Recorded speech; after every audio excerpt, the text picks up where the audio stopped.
Hi everyone, happy tax day.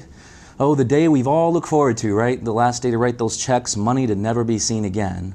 Well, as long as they're spending it well, right? Anyway, just wanted to provide a quick update on where the stock market sits today.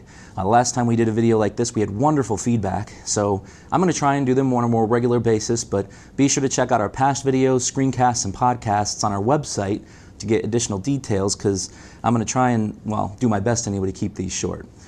Okay, so the first thing I want to mention is the tremendously solid ceiling above where the market sits today, which is represented by May and July 2015's highs, and again by the tops printed back in November. Then, while the market's seen a huge rally since February 11th, it looks a lot like it did in October, and we know how that ended, with new lows and a confirmation of the current downtrend.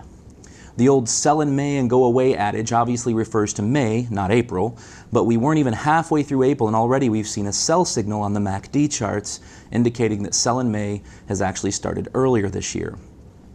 Next, you also need to understand that markets breathe in and they breathe out over time. This breathing process is what makes markets overbought or oversold. Right now, RSI indicates that the market's relatively overbought, which means that there is a higher probability of a short-term decline than there is a chance of market screaming to new highs in the coming weeks. Now, the most important message I want you all to get out of this video is this. The financial media has been touting the fact that the NYSE Advance-Decline, or AD line, has hit new highs. The AD line just compares the number of advancing stocks on the NYSE to the number of those declining. While this line has hit new highs, what the media doesn't tell you is that the NYSE is filled with preferred stocks, closed-end bond ETFs, and other low-risk investments that make the indicator flawed unless you take out those investments that muddy the waters. When you take out all those bonds and other safer investments from the NYSE index, and this is hugely important, what you find is that the AD line has continually printed lower tops over the last several months.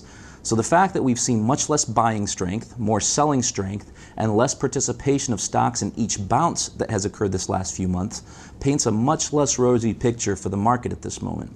And this is why we continue to keep a very heavy weighting of bonds and cash in our portfolios, with only a few remaining stocks that haven't broken down just yet. While the market is only roughly 2.4% or so away from its all-time highs set back in May of 2015, there's been a significant pickup in the wind and clouds, metaphorically speaking, and without walking over to the window to look outside and check the weather, you can find yourself unprepared for what could lie ahead.